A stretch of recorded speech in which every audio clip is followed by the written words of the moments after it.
Hello everyone, welcome back. So today we will going to start with chapter number 3 of this book. Its name is Meetings of Board and its Powers. तो आपको इसके नाम से ही पता चल गया होगा कि इस पूरे चैप्टर के अंदर हम बोर्ड मीटिंग्स के बारे में बात करने वाले हैं और उस बोर्ड मीटिंग की क्या क्या पावर्स होती हैं उसकी बात करने वाले हैं. तो ये चैप्टर मेनली डायरेक्टर्स के ऊपर ही लिमिटेड रहेगा, डायरेक्टर्स के ऊपर ही कमिटेड रहेगा, उन्हीं की पावर्स के बारे में, उन्हीं की मीटिंग्स के बारे में इसमें ज़्यादा से ज़्यादा बात होगी. ठीक है.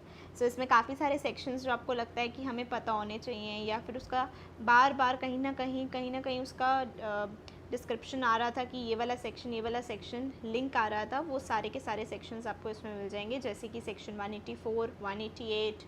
सो ये वाले सेक्शंस आपको इसी चैप्टर के अंदर मिल जाएंगे. या बोर्ड मीटिंग्स कैसे होती हैं, कितने दिन का नोटिस देना होता है, क्या क्या कंप्लायंसेस होते हैं, वो सब कुछ आपको इस चैप्टर में मिल जाएगा. सो सबसे पहले पेज पर आ जाते हैं जो कि हमारा इंट्रोडक्शन वाला पेज है. Introduction is given on page number 3.2. So the shareholders in the general meetings and the directors acting collectively as a board conduct the affairs of a company. So जो भी शेयर होल्डर्स होते हैं general meeting के अंदर और जो भी directors होते हैं, तो शेयर होल्डर्स की मीटिंग किस में होती है? जनरल मीटिंग में होती है. डायरेक्टर्स की मीटिंग कैसे होती है? बोर्ड मीटिंग में होती है. सो डायरेक्टर्स क्या करते हैं और शेयर होल्डर्स क्या करते हैं? शेयर होल्डर्स अपनी जनरल मीटिंग में और डायरेक्टर्स अपनी बोर्ड मीटिंग में एक्टिवली क्या काम करते हैं? एक्टिवली कंडक्ट करते हैं अफेयर्स ऑफ द कंपनी. वो सारे के सारे कलेक्टिवली डिसीजंस लेते हैं कि किस तरीके से बिज़नेस को, कंपनी के बिज़नेस को चलाना है. Therefore, the directors frequently meet to discuss various matters relating to the management and administration of the affairs of the company in the interest of the shareholders. So, इसीलिए जो directors होते हैं वो बार बार उनको मीट करने की ज़रूरत पड़ती है, मिलने की ज़रूरत पड़ती है, क्योंकि कंपनी का जो बिज़नेस है वो तो चलता रहेगा. तो हो सकता है हर रोज़ या कभी ना कभी, हर रोज़ तो नहीं, मतलब फ्रीक्वेंटली, काफ़ी जल्दी जो है ऐसी ट्रांजैक्शंस हो सकती हैं, ऐसे मैटर्स हो सकते हैं जिनको डिस्कस करने की ज़रूरत पड़ सकती है with the other directors as well. So इसीलिए therefore the directors frequently meet to discuss various matters relating to the management and administration of the affairs of the company in the interest of the shareholders, the company and the public at large, including the society and economy and more particularly the environment.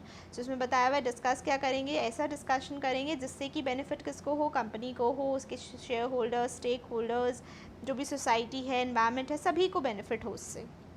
The modern practice is to confer upon the directors the right to exercise all the powers of the company in which they are appointed as the directors, except for those matters which by law are required to be exercised by the company in the general meetings through the shareholders. तो directors के पास, board of directors के पास सारी की सारी power है कि वो अपनी पावर्स को एक्सरसाइज करके, उनके पास पूरी राइट है इस चीज़ की, वो अपनी पावर्स को एक्सरसाइज करके सारे के सारे डिसीजंस, मैटर्स को डिस्कस कर सकते हैं. लेकिन कुछ मैटर्स के लिए लॉ में स्पेसिफिकली लिखा हुआ है कि ये मैटर्स तो कंपनी की जनरल मीटिंग में ही डिस्कस होंगे और इसका जो डिसीजन होगा वो वहीं से आएगा.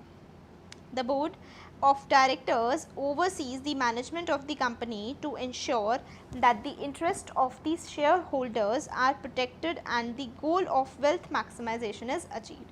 As we all know, किसी भी कंपनी का जो मेन ऑब्जेक्टिव होता है कि वो होता है शेयर होल्डर्स की वेल्थ को मैक्सिमाइज करना.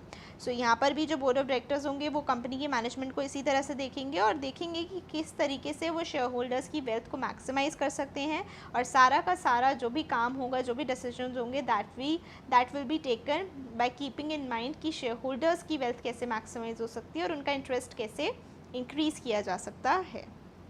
ठीक है, प्रोटेक्ट कैसे किया जा सकता है, इंटरेस्ट को इंक्रीज़ करना, प्रोटेक्ट करना, ये सारी चीज़ों का ध्यान में रख के ही डिसीजंस लिए जाते हैं. So, the provisions related to the meetings of the board and its powers are dealt with under section 173 to section 193. तो ये sections होंगे जो इस chapter में आएंगे, which are relevant for this chapter. So, the provisions related to the meetings of board and its powers are dealt with under sections 173 to section 193, of the companies act 2013, in short जिसको हम act के नाम से जानते हैं, and the relevant rules.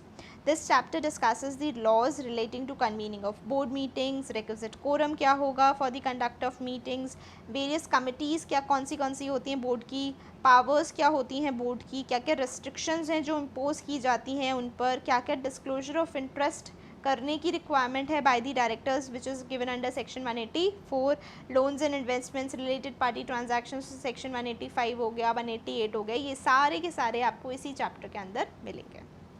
चलो अब सबसे पहले सेक्शन आ जाता है हमारे पास, section number 173. Section 173 of the Act contains the provisions which deal with the meetings of the board. इसमें आपको पता चलेगा meetings कैसे होती हैं board की. So this section requires the directors upon whose shoulders the management of the company rests to meet and interact regularly. So यही section है जिसमें बताया हुआ है कि directors को at least कितनी बार मिलना चाहिए ड्यूरिंग द ईयर, जिससे कि वो इंटरेक्ट कर सकें और अपने डिसीजंस को ले सकें. The aim is to ensure that the powers which vest in the directors should be exercised collectively and every director should have the knowledge of the decisions taken for the smooth conduct of the business operations. So aim क्या है, ये ensure करना कि जो भी powers हैं वो directors के पास हैं और वो उसको एक्सरसाइज जो करें वो कलेक्टिवली करें, मतलब board as a whole decision ले, ऐसा ना हो एक पर्टिकुलर डायरेक्टर खुद से ही अपनी पावर्स को एक्सरसाइज कर ले. पूरी बोर्ड के पास पावर है तो सभी को इस चीज़ का बेनिफिट मिलना चाहिए, सभी को अपनी राय अपने ओपिनियंस देने का जो बेनिफिट है वो मिलना चाहिए, राइट मिलना चाहिए. ठीक है, और जो भी डिसीजंस हो रहे हैं मीटिंग के उसके बारे में हर एक डायरेक्टर को भी पता हो, तो इसके लिए सारे के सारे डायरेक्टर्स मिलकर मीटिंग करते हैं. So the provisions of section 173 are discussed here under. First of all, section 173 subsection 1 which speaks about the frequency of board meetings. कितनी बार मीटिंग्स करनी पड़ेंगी, एटलीस्ट आपको मिनिमम बताया होगा कि कितनी बार करनी पड़ेंगी, क्योंकि ज़्यादा तो आप कर ही सकते हो. सो फर्स्ट बोर्ड मीटिंग की अगर हम बात करें तो फर्स्ट बोर्ड मीटिंग जैसे ही कंपनी का इनकॉर्पोरेशन हो जाना चाहिए होता है तो वैसे ही फर्स्ट बोर्ड मीटिंग कितने दिनों में हो जानी चाहिए. So every company shall hold the first meeting of the board of directors within 30 days from the date of its incorporation. जिस दिन कंपनी का इनकॉर्पोरेशन हुआ उसके 30 days के अंदर अंदर क्या हो जानी चाहिए, कंपनी के अंदर फर्स्ट बोर्ड मीटिंग हो जानी चाहिए. Subsequent board meetings. Every company shall hold minimum of 4 meetings every year, but the gap between the two consecutive board meetings shall not be more than 120 days. मतलब first meeting और second meeting के बीच में जो gap हो सकता है वो maximum gap कितने दिन का हो सकता है, 120 days का हो सकता है, उससे ज़्यादा का गैप आप नहीं रख सकते. ठीक है, तो हर एक कंपनी के अंदर कम से कम कितनी बोर्ड मीटिंग्स होने की रिक्वायरमेंट है, 4 बोर्ड मीटिंग्स की रिक्वायरमेंट है. ये सीक्वेंट बोर्ड मीटिंग्स का लिखा है, फर्स्ट बोर्ड मीटिंग तो अलग होगी, सब्सिक्वेंट बोर्ड मीटिंग्स जो होंगी वो एटलीस्ट 4 होने की रिक्वायरमेंट है, और एक मीटिंग और दूसरी मीटिंग के बीच में 120 दिन से ज़्यादा का गैप नहीं होना चाहिए, कम हो सकता है. Example, in case a company conducted its board meeting on 2nd of April 19, then the next meeting must be held within 120 days of this date, that is ideally before 31st July 2019. क्योंकि इतने दिनों में 120 days हो जाएंगे तो 120 days से ज़्यादा तो गैप रख ही नहीं सकते, तो सेकेंड मीटिंग इसके बीच में हो जानी चाहिए. And by 31st December for the next meeting, and the company must conduct the minimum 4 such meetings including the meetings which have already been conducted in the year 2019. The board meetings may go beyond 4 also in a calendar year depending upon the urgency of any business. तो आप 4 से ज़्यादा कर सकते हो, उस पर कोई रोक टोक नहीं है, कम से कम 4 तो करनी पड़ेंगी. प्लस एक चीज़ आपने इसमें नोटिस की होगी कि जो ये मीटिंग्स होनी है पूरे साल में 4, तो ये पूरे साल का मतलब फाइनेंशियल ईयर है या कैलेंडर ईयर है, तो यहाँ पर इसका मतलब कैलेंडर ईयर है. ठीक है, कैलेंडर ईयर में 4 मीटिंग्स होनी चाहिए एटलीस्ट. अब आगे कुछ एग्जेम्पशंस कुछ कंपनीज़ के लिए जो दी है सेक्शन 173 सबसेक्शन 5 के अंदर. So in case of 1% company, small company and dormant company, the provisions regarding conducting of 4 board meetings every year is not applicable. कौन सी कंपनीज पर, 1% कंपनी, स्मॉल और गवर्नमेंट कंपनी पर. The provision regarding the conducting of 4 board meetings every year is not applicable These entities are required to conduct one board meeting in each half of a calendar year. So in entities को क्या करना पड़ेगा, अपनी board meeting रखनी पड़ेगी एक at least her half of the calendar year में. तो मतलब जनवरी टू जून एक मीटिंग और फिर जुलाई टू दिसंबर एक मीटिंग, एटलीस्ट एक एक मीटिंग दोनों हाफ्स में रखनी पड़ेगी. 4 मीटिंग्स का जो प्रोविजन है वो इन पर एप्लीकेबल नहीं है, मतलब जो सब्सिक्वेंट वाला हमने पढ़ा था. ठीक है. And the gap between the 2 meetings must not be less than 90 days. ये नहीं होना चाहिए आज एक मीटिंग करी 4 दिन बाद फिर से एक मीटिंग कर ली, ऐसा नहीं चलेगा. कम से कम एक मीटिंग के बीच में दूसरी मीटिंग के बीच में 90 दिन का गैप तो होना चाहिए. ये नहीं कि कंप्लायंस करने के लिए 1 जनवरी से आपको 30 जून तक जो मीटिंग कंडक्ट करनी थी आपने वो 30 जून को मीटिंग कंडक्ट करी और फिर 30 जून के बाद फटाफट से 2 जुलाई को फिर से मीटिंग कर ली कि चलो ख़त्म हुआ, कंप्लायंस हो गया हमारा सेक्शन 173 का. नहीं, ऐसा नहीं चलेगा. दूसरी मीटिंग के बीच में एटलीस्ट गैप कितना होना चाहिए, 90 डेज़ का. पहले जो हमने पढ़ा था उसमें लिखा था कि इससे ज़्यादा नहीं होना चाहिए गैप, मतलब उसमें बताया था इससे ज़्यादा गैप मत रख देना. ठीक है. और इसमें बताया हुआ कि इतना गैप तो रखना पड़ेगा. तो 90 डेज़ का गैप रखना ज़रूरी है. कौन सी कंपनीज के केस में, OPC, small and dormant company. This is the minimum requirement and if so done they shall be deemed to have complied with the provisions of section 173. तो चाहे तो ज़्यादा मीटिंग कर लो पर कम नहीं कर सकते. Next, OPC having only 1 director. OPC का हमें पता है कि OPC कंपनी में ओनली मिनिमम रिक्वायरमेंट जो होती है वो ओनली 1 डायरेक्टर की होती है. लेकिन OPC का मतलब ये नहीं होता कि डायरेक्टर एक ही अपॉइंट हो सकता है. वो शेयर होल्डर के लिए होता है कि 1 पर्सन है, लेकिन डायरेक्टर्स और भी हो सकते हैं. तो अगर कोई OPC है जिसमें सिर्फ एक ही डायरेक्टर है कंपनी के अंदर, तो क्या वो एक डायरेक्टर कोई भी मीटिंग कंडक्ट करना चाहिए? अब क्या एक डायरेक्टर मीटिंग बुला के खुद ही को अपने जो भी डिसीजंस हैं, जो भी रेजोल्यूशंस पास करने हैं, क्या वो खुद से ही करेगा? ऑब्वियसली जब उसको खुद ही करना है तो उसके लिए मीटिंग बुलाने की ज़रूरत नहीं है.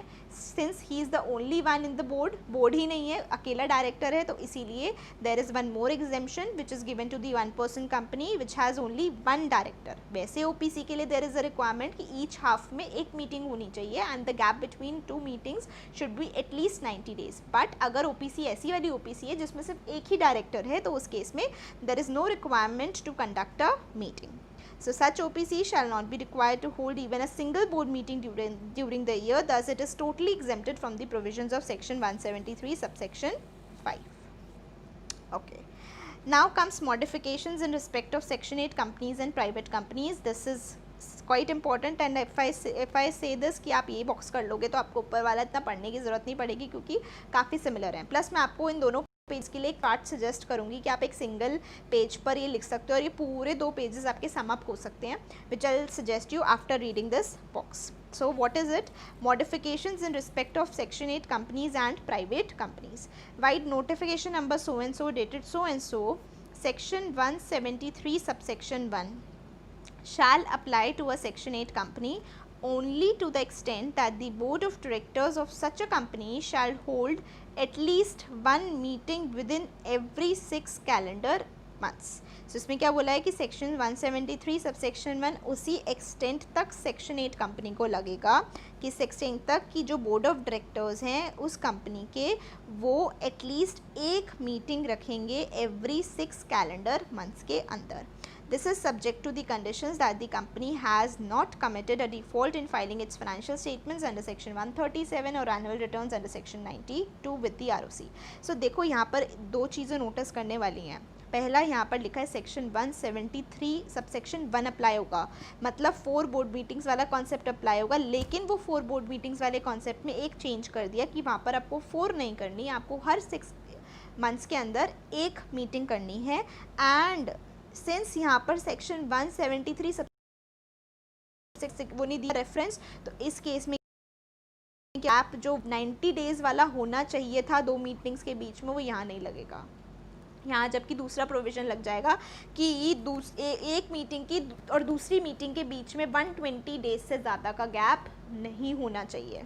अगर आप इसको ध्यान से पढ़ो कि यहाँ पे सेक्शन 173 सबसेक्शन 1 की बात करिए तो 173 सबसेक्शन 1 के अंदर लिखा था कि 120 डेज से ज़्यादा गैप नहीं होना चाहिए बिटवीन 2 मीटिंग्स और आपको कितनी करनी है, 4 बोर्ड मीटिंग्स करनी है. पर यहाँ क्या दे दिया, हर हाफ में एक एक मीटिंग कर लो.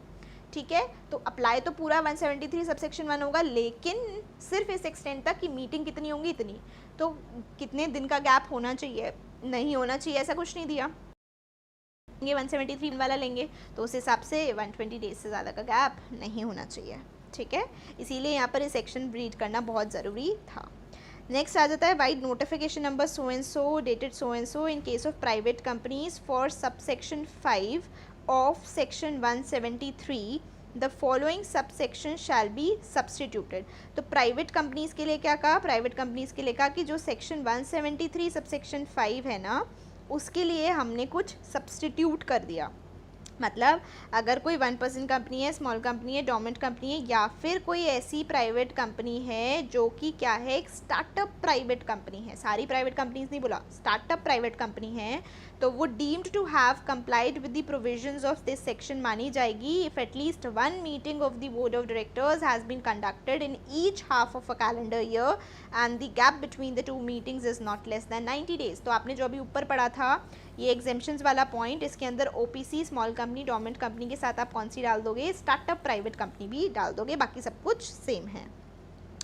Provided that nothing contained in this and section 174 shall apply to 1% company in which there is only one director in the board of directors। तो ये तो obviously clear बात थी, ये लिख लिया बस।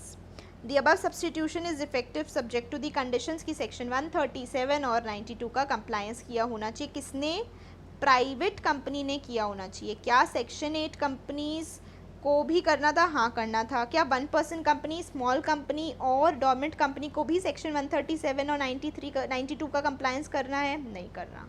तो देखो यहाँ पर दो चीज़ें आपने अच्छी सीखी होंगी कि सिर्फ प्राइवेट कंपनी को, सेक्शन 8 कंपनी को 137 और 92 के कंप्लायंस की बात की गई है, OPC small company dormant company को नहीं की गई, ठीक है। सेक्शन 8 कंपनी में बोला है कि 173 सबसेक्शन 1 ही लगेगा, लेकिन सिर्फ इतनी चीज़ याद रखो कि हर 6 कैलेंडर मंथ्स में एक एक मीटिंग होना ज़रूरी है। ओपीसी की बात करें, स्मॉल कंपनी डोमेंट कंपनी की बात करें, तो स्टार्टअप प्राइवेट कंपनी जैसा ही प्रोविज़न है, बस स्टार्टअप प्राइवेट कंपनी को एक कंप्लायंस और करना है, क्या कि उसको 137 और 92 का कंप्लायंस भी करना है। सो इस पूरे 2 पेजेस का, इन 2 पेजेस का हम समरी चार्ट बना सकते हैं, जिसको मैं डिक्टेट कर रही हूँ, आप भी चाहें तो उसको नोट कर सकते हैं। तो आपको ये दोनों पेजेस दोबारा नहीं पढ़ने पड़ेंगे, प्लस दोबारा से इंटरप्रेट नहीं करना पड़ेगा कि कहाँ पर 173(1) लग रहा है, कहाँ पे कितने दिन का गैप रखना है, नहीं रखना, कितना मैक्सिमम रखना है, तो वो सब चीज़ें आपको दोबारा से कंसिडर नहीं करनी पड़ेंगी अगर आप ये चार्ट एक बार रिवाइज कर लेंगे। सो क्रक्स मैं आपको लिखवा देती हूँ। फर्स्ट आप लिख लो ओपीसी स्मॉल और डोमेंट कंपनी, हेडिंग डाल लो ओपीसी स्मॉल और डोमेंट कंपनी। सो इस केस में आप क्या लिखोगे, at least 1 board meeting each in 6 months, ठीक है, प्लस गैप मिनिमम जो होना चाहिए, minimum gap should be of at least 90 days, ठीक है। नेक्स्ट आ जाता है सेक्शन 8 कंपनी। सेक्शन 8 कंपनी की बात बोलूँ तो at least 1 board meeting in every 6 months होनी चाहिए, at least 1 board meeting in every 6 months होनी चाहिए, प्लस कंप्लायंस ऑफ सेक्शन 137 और 92, प्लस मैक्सिमम गैप जो हो सकता है वो मीटिंग्स में कितना हो सकता है, 120 डेज।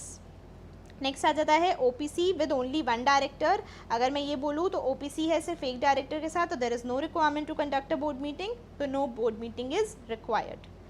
4th पॉइंट की बात बोलूँ, मैं स्पीड में बोल रही हूँ, आप इसको पॉज कर करके लिख सकते हैं, ठीक है। 4th पॉइंट की बात बोलूँ तो 4th पॉइंट में लिखा है प्राइवेट कंपनी, वो वाली private company which is a startup. तो स्टार्टअप प्राइवेट कंपनी के लिए क्या है, at least 1 board meeting in every 6 months, plus gap at least 90 days, plus compliance section 137 और सेक्शन 92, क्लियर। नेक्स्ट अदर्स के लिए बात करूं तो अदर्स के लिए क्या है, अदर्स के लिए सेम है, 4 board meetings every year, plus maximum gap between 2 meetings should B maximum 120 days, ठीक है। तो पहला मैंने बोला ओपीसी स्मॉल और डोमेंट के लिए, सेकंड मैंने बोला सेक्शन 8 कंपनी, थर्ड मैंने बोला OPC with only 1 director, fourth मैंने बोला private company startups only, fifth मैंने बोला अदर्स के केस में। सो आई होप आपको ये क्लियर हुआ होगा, प्लस आपको अच्छा लगा होगा कि आपके 2 पेजेस अब आपके सिर्फ हाफ पेज में कवर हो गया है। So this way you will be able to cover it faster. इसको 1-2 बारी रीड करना, आपको याद भी हो जाएगा और जल्दी समझ भी आएगा, ठीक है। So let's move on to the next page which is page number 3.4। Participation by the directors in the board meetings. Means to attend board meetings. Section 173 subsection 2 of the Act allows the directors of a company to attend the board meetings in the following manner. So means क्या है to attend the board meetings? Section 173 subsection 2 of the Act allows the directors to a company to attend the board meetings in the following manner. In person that is through physical presence, या फिर through video conferencing, या फिर through other prescribed audio visual means. तो जो भी board meetings हैं वो आप किस तरीके से अटेंड कर सकते हो वो सेक्शन 173 सब सेक्शन 2 में बताया हुआ है. वो क्या है, या तो आप फिजिकली वहाँ पे प्रेजेंट हो सकते हो, या फिर आप वीडियो कॉन्फ्रेंसिंग के थ्रू मीटिंग अटेंड कर सकते हो, या फिर other prescribed audio visual means के थ्रू कर सकते हो. ठीक है. So that's the directors besides the meeting in person और also permitted to meet through electronic mode that is video conferencing या फिर other prescribed audio visual means. The same is depicted through the following diagram which is okay. आप देख सकते हो अगर आपको देखना है तो. डायरेक्टर्स में अटेंड दी बोर्ड मीटिंग किस तरीके से, इस तरीके से. अच्छा, अब बात आती है वीडियो कॉन्फ्रेंसिंग और अदर ऑडियो विजुअल मीन्स का मतलब क्या है. So it refers to the audio visual electronic communication facility employed which enables all the persons participating in a meeting to communicate concurrently with each other without an intermediary and to participate effectively in the meeting. So meaning क्या है video conferencing या फिर other audio visual means का. So it refers to the audio visual electronic communication facility which is employed and which person सारे के सारे persons को enable करता है कि वो पार्टिसिपेट कर सकते हैं मीटिंग में to communicate concurrently with each other. ऐसा नहीं होना चाहिए कि एक बात कर रहा है फिर दूसरा उसको बता रहा है, ऐसा नहीं होना चाहिए. मतलब कोई इंटरमीडिएट बीच में ना आए, आपस में इकट्ठा साइमल्टेनियसली बात कर पाओ. यहाँ से अगर वीडियो कॉन्फ्रेंसिंग के थ्रू कोई डायरेक्टर कुछ बोल रहा है तो वहाँ पर जो डायरेक्टर्स फिजिकली प्रेजेंट है वो उसको सुन पाएँ, सभी डायरेक्टर्स एक दूसरे की बात भी सुन पाएँ और एक दूसरे को देख भी पाएँ. तो इस तरीके की फैसिलिटी को आपको एम्प्लॉय करना पड़ेगा. ठीक है. कोई भी इंटरमीडिएट नहीं होना चाहिए बीच में और उनको इफेक्टिवली पार्टिसिपेट करवा पाओ. इस तरीके का कुछ भी आपने इलेक्ट्रॉनिक कम्युनिकेशन फैसिलिटी यूज़ किया है with that will be termed as video conferencing और अदर ऑडियो विजुअल मीन्स. ठीक है. अब आ जाते हैं essentials of audio visual means पर. So according to section 173 subsection 2 the audio visual means should be capable of recording and recognizing the participation of the directors. And so the according to section 173 subsection 2 the audio visual means should be capable of recording and recognizing the participation of the directors and recording and storing the proceedings of such meetings along with the date and time. So इस तरीके से आपको उसको करना है कि जिससे कि आप उस ऑडियो विजुअल तरीके को रिकॉर्ड भी कर सको, रिकॉग्नाइज भी कर सको हर एक डायरेक्टर की पार्टिसिपेशन को कि किस डायरेक्टर ने क्या बोला था, क्या रेजोल्यूशन के लिए प्रपोज किया था, क्या किसने कितना वोट किया, कैसे वोट किया. And recording and storing the proceedings of such meeting along with date and time. और ये प्रोसीडिंग्स को आप उसको स्टोर भी कर सकते हो कि किस दिन हुई थी, किस समय हुई थी. इस तरीके से आप उसको बनाओगे. Now matters which cannot be dealt with in a meeting through electronic mode. this is important कि ऐसे कौन से matters हैं जिसको आप इलेक्ट्रॉनिक मोड जैसे कि हमारा क्या है ऑडियो विजुअल मीन्स और वीडियो कॉन्फ्रेंसिंग के थ्रू आप नहीं डील कर सकते. The central government may by notification specify the matters which shall not be dealt with in a meeting through video conferencing and other audio visual means. In this respect, Rule 4 specifies the following matters which shall not be considered in any meeting held through video conferencing और other audio visual means. तो इस respect में rule 4 में बताया हुआ है कि ऐसे कौन से मैटर्स हैं which you cannot consider in a meeting which is held through video conferencing या फिर other audio visual means. So पहला है कि जब भी आपकी एनुअल फाइनेंशियल स्टेटमेंट्स अप्रूव करवाई जा रही हैं तो उस मीटिंग के अंदर आप वीडियो कॉन्फ्रेंसिंग के थ्रू उस मैटर को डील नहीं कर सकते हो. सो approval of the annual financial statements cannot be taken through a video conferencing या other audio visual means mode.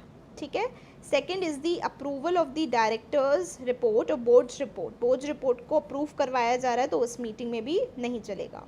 Prospectus approve करवाया जा रहा है तो भी नहीं चलेगा, और अगर ऑडिट कमेटी की मीटिंग्स है for consideration of the financial statements including the consolidated financial statements if any to be approved by the board under subsection 1 of section 134 of the act. तो ऑडिट कमेटी की meeting है जिसके अंदर financial statements consider की जा रही हैं, जिसमें आपकी फाइनेंशियल स्टेटमेंट्स स्टैंडर्ड लोन के साथ साथ कंसोलिडेटेड भी हैं, और अगर कुछ हैं तो, और उसको अप्रूव करना है बोर्ड को, तो that will also not allow a video conferencing mode to happen.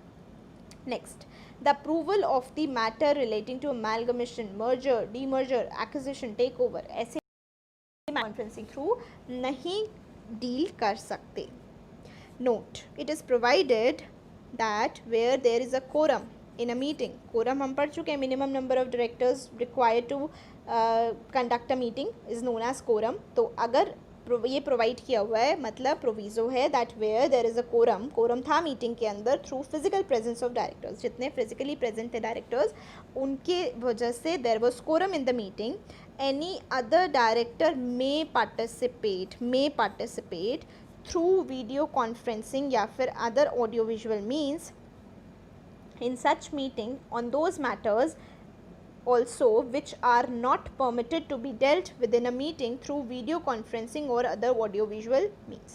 so जो मैटर्स हमने अभी पढ़े उनको वैसे तो आप नहीं कर सकते थे अटेंड वीडियो कॉन्फ्रेंसिंग या अदर ऑडियो विजुअल मीन्स से, लेकिन अगर कोरम था, मतलब आपके आने की वजह से कोरम नहीं हुआ, ऑलरेडी कोरम था because of the directors who are physically present, तो उस केस में आप उस वाली मीटिंग में तब तो पार्टिसिपेट कर पाओगे through the audio visual means और video conferencing. I hope this is clear. Next point आ जाता है procedural points relating to the meetings of board that are held through video conferencing या फिर अदर ऑडियो विजुअल मीन्स। तो किस तरीके से वो मीटिंग होती है उससे रिलेटेड प्रोसीजरल पॉइंट्स आपको इसमें दिए हुए हैं। किसमें दिए हुए हैं? रूल 3 के अंदर दिए हुए हैं। So the procedural points as given in rule 3 of the companies meetings of board and its powers rules 2014 are as under. Serial number 1, every company shall make necessary arrangements to avoid failure of video or audio visual connection। ऐसा नहीं कि meeting रुक कर आ रही है, connection अच्छा नहीं है और बीच में ही बंद हो रही है, तो ऐसा नहीं होना चाहिए। इसी के लिए आपको जितने भी ज़रूरी अरेंजमेंट्स करने पड़े आपको वो करने चाहिए। The chairperson of the meeting and the company secretary, if any, shall take due and reasonable care। किस चीज़ की रीजनेबल केयर लेनी है, ड्यू केयर लेनी है, किसको लेनी है? चेयरपर्सन और दी कंपनी सेक्रेटरी को लेनी है। क्या? उनको इंटीग्रिटी ऑफ द मीटिंग को सेफ गार्ड करना है by ensuring sufficient security and identification procedures. So sufficient security हो, इंटीग्रिटी मेंटेन हो पाए, इस चीज़ को इंश्योर करने का काम है चेयरपर्सन एंड कंपनी सेक्रेटरी का। To ensure availability of proper video conferencing और other audio visual equipment or facilities for providing transmission of the communications for effective participation of the directors and other authorized participants at the board meeting। तो आप हर तरीके की equipments और facilities लो जिसकी वजह से आप अच्छे से वो प्रॉपरली वीडियो कॉन्फ्रेंसिंग या अदर ऑडियो विजुअल मीन्स के थ्रू मीटिंग कंडक्ट करवा पाओ। Next, to record the proceedings and prepare the minutes of the meeting. तो आप प्रोसीडिंग्स को रिकॉर्ड कर पाने लायक होने चाहिए हो और आप उससे मिनट्स भी बना पाओ, इस तरीके से उसको रिकॉर्ड करो। To store for safe keeping and marking the tape recordings और other electronic recording mechanism as part of the records of the company at least before the time of completion of audit of that particular year. So यहाँ पे क्या लिखा है कि जो भी आपने टेप रिकॉर्डिंग्स करी होंगी उस मीटिंग की, तो उस चीज़ को आपको अच्छे से संभाल के रखना है, ठीक है। एंड उसका जो रिकॉर्ड है वो कंपनी को कब तक कम से कम रखना पड़ेगा? कम से कम तब तक जब तक उस साल का ऑडिट नहीं हो जाता, क्योंकि ऑडिटर हो सकता है ना वो रिकॉर्डिंग्स को डिमांड करे चेक करने के लिए कि क्या प्रोसीडिंग सही से हुई थी नहीं हुई थी, क्या उसकी रिकॉर्डिंग सही से हुई है नहीं हुई। तो इसीलिए ऑडिट जब तक नहीं हो जाता तो एटलीस्ट तब तक तो आपको संभाल के उन टेप रिकॉर्डिंग्स को रखना पड़ेगा। Next point, to ensure that no person other than the concerned director is attending or have access to the proceedings of the meeting through video conferencing mode or other audio visual means। तो आपको ensure क्या करना है कि कोई भी person, मतलब जिस डायरेक्टर को आपने परमिट किया है कि वो वीडियो कॉन्फ्रेंसिंग के थ्रू मीटिंग अटेंड करेगा, उसके अलावा कोई भी पर्सन के पास उस प्रोसीडिंग्स का कोई एक्सेस नहीं होना चाहिए कि वो मीटिंग जो भी हो रही है वो कोई और बंदा उसको अटेंड ना कर पाए, इस चीज़ को इंश्योर कर लो। To ensure that the participants attending the meeting through audio visual means are able to hear and see the other participants clearly during the course of the meeting। ऐसा नहीं है उनको कुछ नहीं दिख रहा है, बस वो वीडियो कॉन्फ्रेंसिंग के थ्रू सुन पा रहे हैं, देख नहीं पा रहे, या फिर देख पा रहे हैं बट कुछ सुन नहीं पा रहे, ऐसा नहीं होना चाहिए, दोनों ही चीज़ें अच्छे से हो पानी चाहिए। However, the differently abled persons may make a request to the board to allow a person to accompany him। वैसे तो हमने मना किया था कोई इंटरमीडिएट नहीं होना चाहिए या कोई भी बंदा नहीं सुन सकता, अटेंड नहीं कर सकता उस कंसर्न डायरेक्टर के अलावा, लेकिन अगर कोई डिफरेंटली एबल्ड पर्सन है तो उस केस में वो पर्सन अगर रिक्वेस्ट करता है बोर्ड को तो उसके केस में हम किसी और बंदे को भी अलाउ कर सकते हैं कि वो उसके साथ रहे। ठीक है, सो यहाँ तक हमारा हो गया कि चेयरपर्सन और कंपनी सेक्रेटरी को क्या क्या चीज़ें ध्यान रखनी है। अब आती है इस मीटिंग के नोटिस की and the further process. So notice shall be sent to all the directors in accordance with this provisions of section 173 subsection 3। Notices shall inform the directors regarding the options available to them to participate through video conferencing mode or other audio visual means, along with all the necessary information to enable the directors to participate through such mode। So notice क्या करना पड़ेगा आपको, सारे के सारे directors को भेजना पड़ेगा। ठीक है, सारे के सारे डायरेक्टर्स को, और उस नोटिस के थ्रू बताना होगा कि आपके डायरेक्टर्स के पास ऑप्शंस अवेलेबल हैं, या तो वो वीडियो कॉन्फ्रेंसिंग के through, other audio visual means के थ्रू, या फिर फिजिकली मीटिंग अटेंड कर सकते हैं, और सारी की सारी इन्फॉर्मेशन भी आप उन डायरेक्टर्स तक पहुंचाओगे जिससे कि वो दूसरे मोड से पार्टिसिपेट कर पाएँ। A director intending to participate through video conferencing mode और other audio will communicate his intention to the chairperson or the company secretary of the company। So obviously जिसको भी इस तरीके से इस मोड में अटेंड करनी है मीटिंग तो उसको चेयरपर्सन या कंपनी सेक्रेटरी को बताना चाहिए जिससे कि वो नेसेसरी अरेंजमेंट्स कर पाएँ। So if a director intends to participate through video conferencing or other audio visual means, he shall give prior intimation to that effect to enable the company to make the suitable arrangements in this behalf। Any director who intends to participate in the meeting through electronic mode may intimate about such participation at the beginning of the calendar year and such declaration shall be valid for 1 year। जिस director को पता है कि उसे meeting video conferencing के through ही attend करनी पड़ेगी या ज़्यादातर करनी पड़ती है तो वो स्टार्टिंग ऑफ द ईयर में ही एक डिक्लेरेशन दे सकता है और पूरे साल के लिए वो डिक्लेरेशन वैलिड मानी जाएगी। However, such declaration shall not debar him from the participation in the meeting in person। ऐसा नहीं है, लेकिन अगर जब वो कभी अवेलेबल था और वो मीटिंग को फिजिकली अटेंड कर सकता था तो, और वो फिजिकली करना चाहता था तो उस केस में ऐसा नहीं कि हम उसको मना कर देंगे कि नहीं नहीं आपने तो हमें पहले से ही इंटीमेशन दे रखी है कि आप तो वीडियो कॉन्फ्रेंसिंग के थ्रू करोगे तो आप फिजिकली नहीं अटेंड कर सकते। ऐसा कुछ नहीं है, वो फिजिकली भी अटेंड कर सकता है अगर वो करना चाहता है तो। So however, such declaration shall not debar him from participation in the meeting in person, in which case he shall intimate the company sufficiently in advance of his intention to participate in person। तो obviously advance में बताओ, क्योंकि आपकी वजह से company क्या करने वाली थी, अरेंजमेंट्स करने वाली थी, तो वो अब अरेंजमेंट्स की ज़रूरत नहीं है, तो कंपनी को इस चीज़ के बारे में पता होना चाहिए एडवांस में, तो आपको इस चीज़ का बताना पड़ेगा। In the absence of any such intimation, that is participation through video conferencing mode or other audiovisual means from the director, it shall be assumed that he will attend the meeting in person। तो notice मिला, notice में option दिया हुआ था, लेकिन director ने कैसी कोई इंटीमेशन नहीं दी कि वो इस अदर मीन्स के थ्रू अटेंड करने वाला है, तो उस केस में ऑब्वियसली बात है माना जाएगा कि वो फिजिकली प्रेजेंट होने वाला है। ठीक है, आई होप यहाँ तक आपको क्लियर होगा। नेक्स्ट आ जाते हैं process of roll call at the board meeting. At the commencement of the meeting, जैसी मीटिंग शुरू होती है, roll call shall be taken by the chairperson.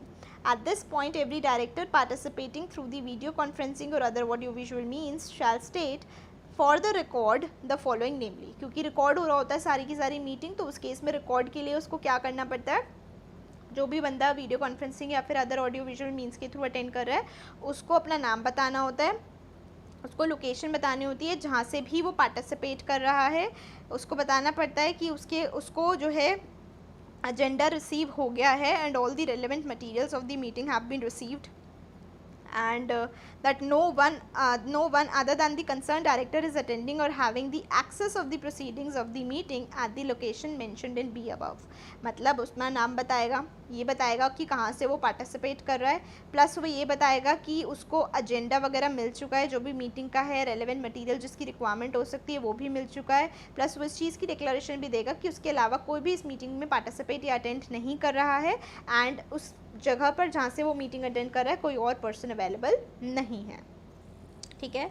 So after the roll call the chairperson और the company secretary shall inform the board about the names of the persons other than the directors who are present for the said meeting with the permission of the chairperson and confirm that the required quorum is complete. तो जो भी persons available हैं उनका नाम लिया जाएगा और देखा जाएगा कि क्या quorum हो रहा है नहीं हो रहा है. quorum हो रहा होगा तो meeting valid होगी, meeting conduct हो सकती है. Counting for quorum and ensuring of quorum. A director participating in a meeting through the video conferencing or other audio visual means shall be counted for the purpose of quorum. तो उसको count किया जाएगा quorum के लिए. He shall not be counted if he is to be excluded for any items of the business under any provisions of the act or the rules. लेकिन जहाँ पर उसको काउंट नहीं करना चाहिए, जैसे कि हमने वो कंडीशंस पढ़ी थी, हमने केसेस पढ़े थे जिस केस में वीडियो कॉन्फ्रेंसिंग के थ्रू आप अटेंड नहीं कर सकते, लेकिन आप कर सकते हो अगर कोरम हो जाता है. तो कोरम के पर्पस के लिए आप काउंट नहीं करते, तो यही चीज़ यहाँ पर लिखी हुई है कि he shall not be counted if he is to be excluded for any items जो मैटर्स हमने पढ़े थे पेज नंबर 3.4 पर, आप यहाँ पर देख सकते हो. मैं आपको दिखा देती हूँ एक बार. ये पॉइंट पेज नंबर 3.4 है. मैटर्स, ये वाले जो मैटर्स हैं इसके लिए कोरम के केस में हम इनको काउंट नहीं करते. तो उसी चीज़ की ये बात लिखी हुई है. आप चाहे तो यहाँ पर पेज नंबर का रेफरेंस भी दे सकते हैं फॉर फर्दर लिंकेज. ठीक है, तो उसी की बात हो रही है. और भी कहीं अगर लिखा होगा कि कोरम के पर्पस के लिए हम काउंट नहीं करेंगे तो वो भी नहीं किया जाएगा. The chairperson shall ensure that the required quorum is present throughout the meeting. ऐसा नहीं मीटिंग के स्टार्टिंग में तो कोरम था और मीटिंग जैसी शुरू हुई एक आध लोग निकल लिए और कोरम नहीं रहा. तो वो through out the meeting maintain होना चाहिए. जितने भी बिजनेसेस डिस्कस होंगे उस सब बिजनेसेस में quorum should be present. Scheduled venue of the meeting as mentioned in the notice convening the meeting. सो जो भी स्केड्यूल्ड वेन्यू है वो डीम कर लिया जाएगा to be the venue of the meeting which is conducted through video conferencing और other audio visual means authorised under these rules, and all the recordings at such meeting shall be deemed to have been made at that place. तो जो भी scheduled venue था जहाँ पर meeting होने हैं तो वो ही हमारा माना जाएगा कि वो ही हमारा वेन्यू है मीटिंग का, और वहीं पर सारे के सारे जो भी हैं मीटिंग की रिकॉर्डिंग्स हो रही है. Signing of statutory registers placed at the scheduled venue of the meeting. So जो भी स्टैट्यूटरी रजिस्टर्स होंगे वो भी माने जाएंगे कि जो वीडियो कॉन्फ्रेंसिंग के थ्रू भी डायरेक्टर्स अटेंड कर रहे हैं, मीटिंग पार्टिसिपेट कर रहे हैं, उनकी भी जो कंसेंट है वो deemed to have been signed मानी जाएगी अगर वो इस चीज़ को बोल देता है. तो साइनिंग वहाँ पे मानी जाएगी उसी जगह पर हो रही है. So the statutory registers shall be deemed to have been signed by the directors participating through the electronic mode if they have given their consent to this effect and it is so recorded in the minutes of the meeting. तो minutes में record हो गया और उन्होंने अपनी consent दे दी थी इस बारे में कि वो कंसेंट दे रहे हैं, और उनका सिग्नेचर मान लिया जाएगा कि हो चुका है, क्योंकि वहाँ से तो वो सिग्नेचर नहीं कर सकते. ऑब्वियसली रजिस्टर्स जो होंगे स्केड्यूल्ड वेन्यू पर ही होंगे, तो इसीलिए माना जाएगा कि हो गए हैं कब, जब उन्होंने कंसेंट दे दी और इस चीज़ की रिकॉर्डिंग हो चुकी है इन द मिनट्स. नेक्स्ट आता है identification of the participant.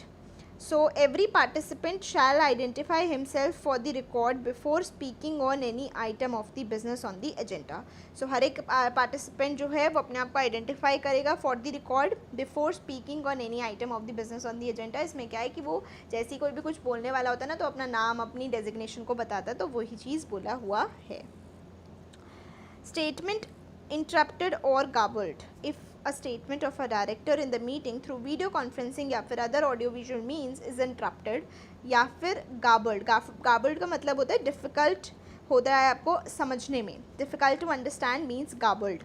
so if a statement of a director जो meeting attend कर रहा है किसके थ्रू, वीडियो कॉन्फ्रेंसिंग या फिर अदर ऑडियो विजुअल मीन्स के थ्रू, तो उसमें कुछ इंटरप्शन आया या फिर कुछ ऐसी चीज़ थी जो समझ नहीं आई, तो जो चेयरपर्सन है या फिर कंपनी सेक्रेटरी है वो रिक्वेस्ट कर सकता है उस पर्सन को कि आप इसको रिपीट कर दो या फिर रीट्रेशन कर दो. ठीक है. objection against a motion. If a motion is objected to and there is a need to put it to vote, the chairperson shall call the roll and note the vote of each director who shall identify himself while casting his vote. तो अगर कोई resolution रखने की बात हो रही थी, propose किया जा रहा था और उस पर कुछ लोगों का अनफेवरेबल रिस्पॉन्स आने लगे, तो ऑब्वियसली बात है आपको समझ आ रहा है कि आपको वोटिंग करा लेनी चाहिए. तो जब वोटिंग करा रहे होगे तो हर एक बंदा जब वोट कास्ट करा होगा तो उससे पहले वो अपना नाम लेगा. No access to unauthorised person. From the commencement of the meeting till its conclusion, जब से मीटिंग शुरू हुई टिल द टाइम वो कंप्लीट होती है, no person except the chairperson, directors, company secretary and other persons whose presence is required by the board shall be allowed access to the place where any director is attending the meeting either physically or through the video conferencing without the permission of the board. तो जहाँ पर भी meeting हो रही है या फिर जो भी बंदा वीडियो कॉन्फ्रेंसिंग या अदर ऑडियो विजुअल मीन्स के थ्रू मीटिंग अटेंड कर रहा है, उस प्लेस पर कोई और बंदा नहीं हो सकता without the permission of the board. तो ये प्रोविजन सिर्फ उसी के लिए नहीं है कि जो वीडियो कॉन्फ्रेंसिंग के थ्रू कर रहे हैं, ये उसके लिए भी है जो फिजिकली भी प्रेजेंट है, उस प्लेस के लिए भी है.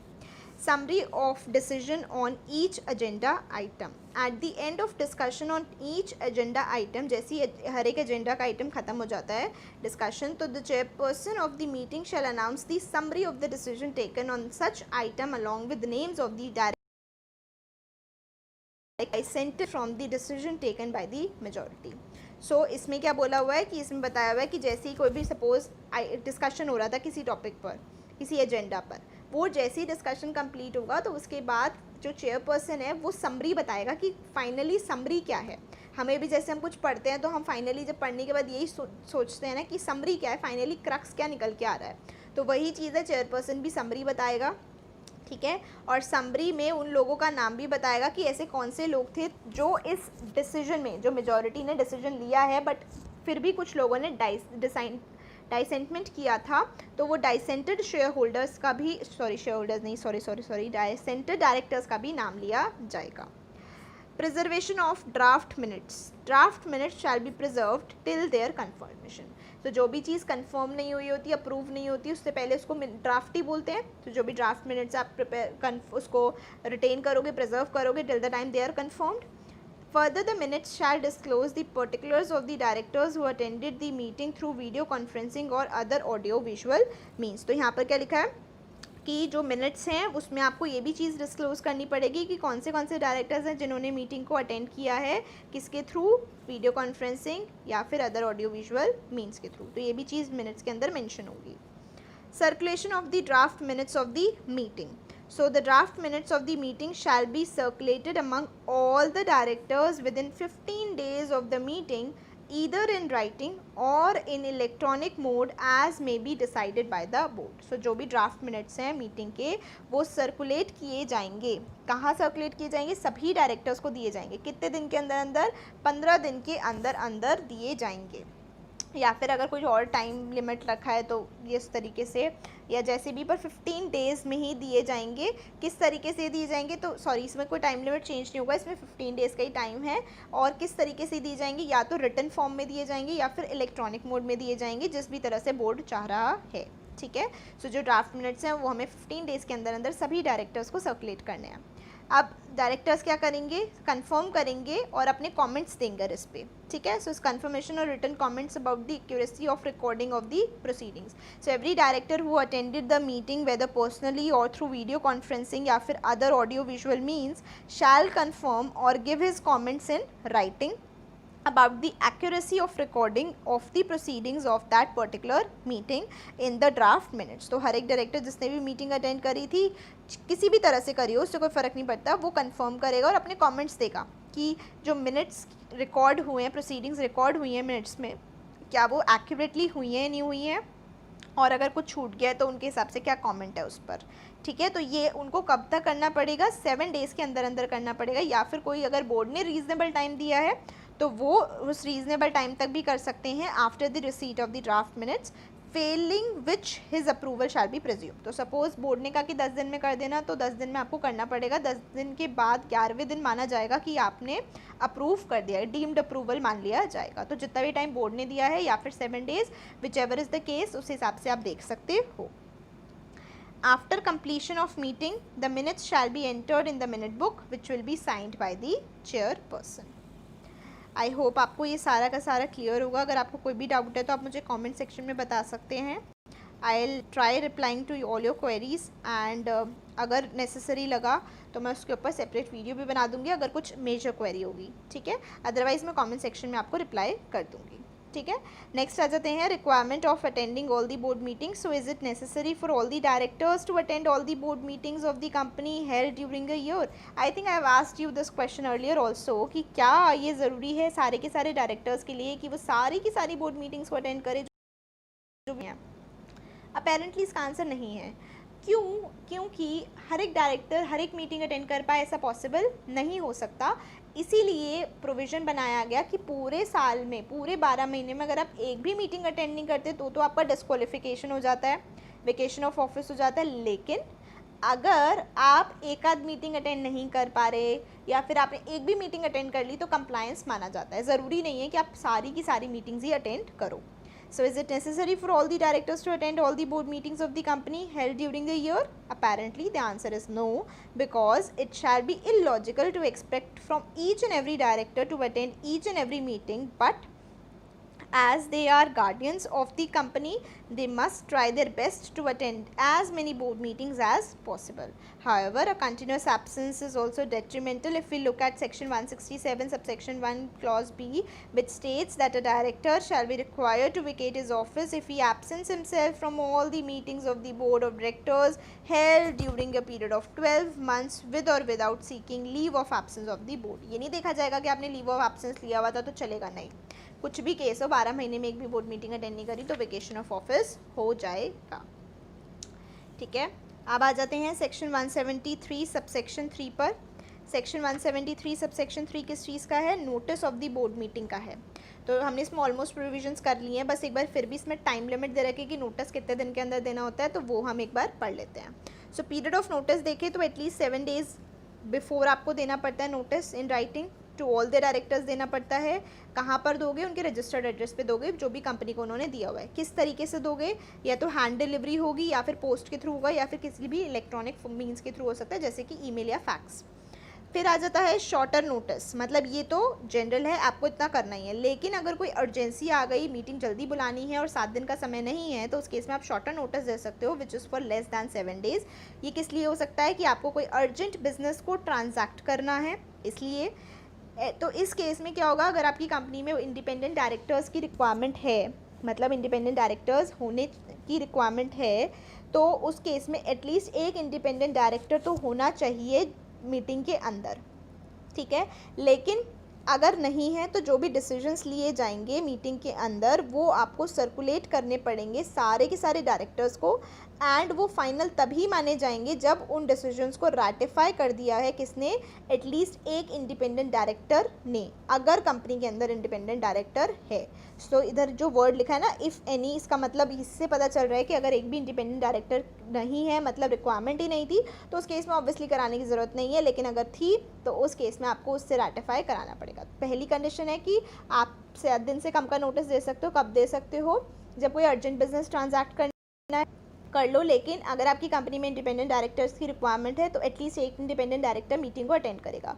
पर अगर मीटिंग को अटेंड नहीं करा तो उस केस में क्या होगा? जो भी डिसीजंस लिए जा रहे हैं मीटिंग में वो सभी डायरेक्टर्स को सर्कुलेट किए जाएंगे और साथ ही साथ जो भी डिसीजन लिया जा रहा है उसको आपको रैटिफाई करवाना पड़ेगा विद एटलीस्ट 1 इंडिपेंडेंट डायरेक्टर, अगर कंपनी में इंडिपेंडेंट डायरेक्टर की रिक्वायरमेंट है. ठीक है, next is option to participate through video conferencing mode और other audio visual means. Rule 3 हमने अभी अभी पढ़ा है जिसमें नोटिस में आपको बताना पड़ता है कि डायरेक्टर्स के पास ये ऑप्शन है या नहीं. So notice of the meeting shall inform the directors regarding the option available to them to participate through the video conferencing mode और other audio visual means and shall provide all the necessary information to enable the directors to participate through the video conferencing mode or other audio visual means. ठीक है. So on receipt of notice, a director intending to participate through the video conferencing or other audio visual means shall communicate his intention to the chairperson और the company secretary of the company. हमने just अभी अभी cover किया, इसलिए मैं इसको दोबारा से एक्सप्लेन नहीं कर रही हूँ, जस्ट मैं रीडिंग कर रही हूँ, ठीक है। If no intimation is so receive from the director of his participation through the electronic mode, ये मान लिया जाएगा कि डायरेक्टर इन पर्सन मतलब फिजिकली प्रेजेंट होने वाला है टू अटेंड दी मीटिंग। अब आ जाती है penalty. Penalty for failure to give notice. Notice नहीं दिया तो सेक्शन 173 सब सेक्शन 4 के अंदर पेनल्टी बताई हुई है 25,000 रुपये हर एक ऑफिसर के लिए जो भी डिफॉल्ट में होगा, whose duty was to give the notice under section 173 and who has fail to do so. तो 25,000 रुपये की सीधी सीधी पेनल्टी है। अब आ जाते हैं कुछ एग्जाम्पल में कुछ क्वेश्चंस पर, ठीक है। सो क्वेश्चन क्या है, एग्जाम्पल क्या है। The board of directors of infotech Consultants limited registered in Kolkata proposes to hold the next board meeting in the month of May। तो कोलकाता में रजिस्टर्ड ऑफिस है इन्फोटेक कंसल्टेंट्स लिमिटेड का, तो बोर्ड ऑफ डायरेक्टर्स की meeting सोच रहे हैं करने का कब, May 19 में। They seek your advice in respect of the following matters. Can the board meeting be held in Chennai through video conferencing when all the directors of the company reside at Kolkata. तो उसमें पूछा है कि क्या बोर्ड मीटिंग चेन्नई में हो सकती है वीडियो कॉन्फ्रेंसिंग के थ्रू, जबकि हमें पता है कि सारे के सारे डायरेक्टर्स कोलकाता में रहते हैं, फिर भी हम चेन्नई में मीटिंग करना चाहते हैं, तो क्या वो वीडियो कॉन्फ्रेंसिंग के थ्रू हो सकती है। सो सबसे पहले सोचो कि क्या लॉ में कोई रेस्ट्रिक्शन है, लॉ में कोई स्पेसिफिक प्रोविज़न है इससे रिलेटेड, नहीं। कोई रेस्ट्रिक्शन है, नहीं। तो उस केस में कर सकते हैं, क्या दिक्कत है। ऐसा तो नहीं लिखा ना कि कि वीडियो कॉन्फ्रेंसिंग से नहीं कर सकते सारे के सारे डायरेक्टर्स मीटिंग, या फिर ये भी नहीं लिखा कि मीटिंग किसी और जगह पर जाकर नहीं हो सकती जहाँ पर कंपनी का रजिस्टर्ड ऑफिस नहीं है, डायरेक्टर सिचुएटेड नहीं है, ऐसा तो कोई प्रोविजन नहीं है, तो इस केस में कोई प्रॉब्लम नहीं है। सो आंसर रीड करते हैं। No provision in the companies act 2013 requires that the board meetings must be held at a particular place.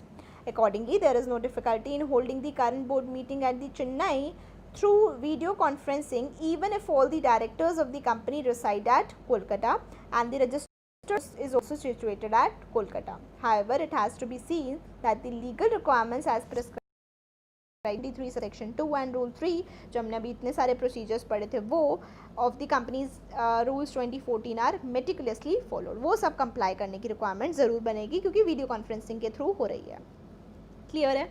इसका सेकेंड पॉइंट पढ़ते हैं। Is it necessary that the notice of the board meeting should specify the nature of business to be transacted. क्या ये ज़रूरी है कि notice के अंदर आप ये भी मेंशन करो कि बिजनेस का नेचर क्या है। तो ऐसी कोई पर्टिकुलर रिक्वायरमेंट तो नहीं है, लेकिन अच्छा रहेगा अगर आप कर दो, क्योंकि जो मीटिंग होने वाली है उसमें बोर्ड ऑफ डायरेक्टर्स आएंगे, अगर उन्हें ऑलरेडी पता होगा कि क्या क्या चीज़ें डिस्कस होने वाली हैं तो वो ज़्यादा बेटर होगा। तो इसलिए कोई रिक्वायरमेंट नहीं है, but still it will be good if you mention the same. Answer read करते हैं। Section 173 sub section 3 of the companies act 2013 provides for the giving of notice of every board meeting of not less then 7 days to every director of the company. There is no provision in the act laying down the contents of the notice. Hence, it may be construed that the notice may be interpreted as intimation of the meeting and may not necessarily include the agenda of the meeting. However, considering the importance of board meetings and the responsibilities placed on the directors for the decisions taken at the meetings, it is inevitable for them to be properly prepared and informed about the items to be discussed at the board meetings. In view of the above, and as a matter of good secretarial practice, the agenda setting out the business to be transacted at the meeting and notes on the agenda should be given to the directors at least 7 days before the date of board meeting, unless the articles prescribe a longer period. अगर articles में कोई लंबा चौड़ा period दिया हुआ है कि 7 दिन से भी पहले देना पड़ेगा तो आपको वो फॉलो करना पड़ेगा, बट लॉ के हिसाब से, एक्ट के हिसाब से 7 दिन की रिक्वायरमेंट है। आप उससे ज़्यादा का टाइम रख सकते हो, कम का टाइम नहीं रख सकते हो, ठीक है। So usually the articles of a company make it mandatory to do so in almost all the cases. Articles वैसे तो इस चीज़ को लिख ही देते हैं कि आप एजेंडा मेंशन कर दो, बट लॉ की ऐसी कोई रिक्वायरमेंट नहीं है। As the board meeting is being conducted through video conferencing, Rule 3 Sub-Rule 3B of the company's meetings of board and its powers, Rules 2014, requires that the notice of the meeting shall inform the directors regarding the option available to them to participate through the video conferencing mode or other audio visual means. So as board meeting conduct होती है video conferencing के through, तो उस case में आपको rule 3 सब rule 3B of the companies rules 2014 की हिसाब से नोटिस भेजना पड़ेगा और उसमें बताना पड़ेगा कि उनके पास ये ऑप्शन अवेलेबल है कि वो मीटिंग को वीडियो कॉन्फ्रेंसिंग के थ्रू भी अटेंड कर सकते हैं एंड उनको सारे के सारे जो भी नेसेसरी इन्फॉर्मेशन की रिक्वायरमेंट हो सकती है वो भी उनको प्रोवाइड करवाओ, ठीक है, और इस तरीके से आप मीटिंग कर सकते हो, there is no issue.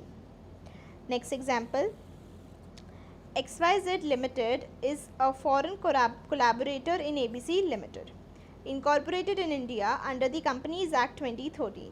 The foreign collaborator holds 49% of the shareholding.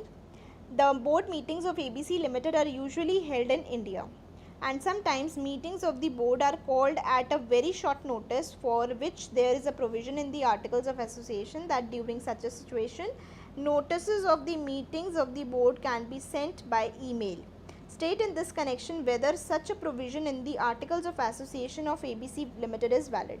So हमने पढ़ा था सेक्शन 173 सबसेक्शन 3, वहाँ पर लिखा हुआ था कि जो नोटिस है वो आप प्रोवाइड कर सकते हो किसी भी इलेक्ट्रॉनिक मीन्स के थ्रू भी, या तो पोस्ट कर दो, हैंड डिलीवरी दो, या फिर इलेक्ट्रॉनिक मीन्स. तो email is a valid electronic means, तो उस केस में I don't think there will be a problem. What say, आपको क्या लगता है? आप सोचो और उसके बाद उसको सुनना, ठीक है. सो पहले खुद रिकॉल करो, खुद सोचो आंसर, उसके बाद बीच में आप पॉज कर सकते हो after every question and then think about it, recall करो और उसके बाद आंसर करो.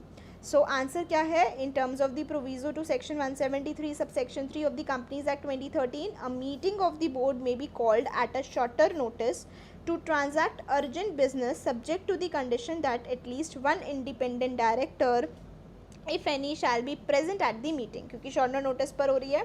No exception is made for any class और क्लासेस ऑफ कंपनीज, क्योंकि यहाँ पर अगर हम देखें तो ABC लिमिटेड में कोई फॉरेन कोलैबोरेटर भी है तो उससे कोई फ़र्क नहीं पड़ेगा.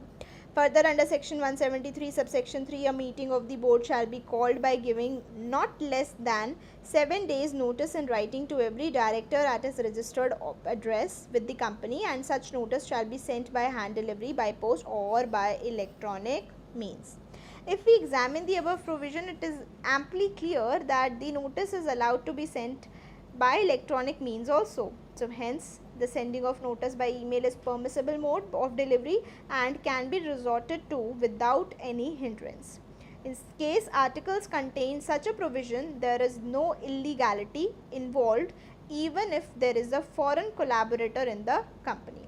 Therefore, in the given case, the shorter notice by email is legally permitted. It is to be noted that there should be the presence of quorum and at least one independent director at the meeting. The provision of articles in this regard is not so relevant since the position is quite clear in the Act itself. I hope आपको ये section 173 अच्छे से समझ आया हो.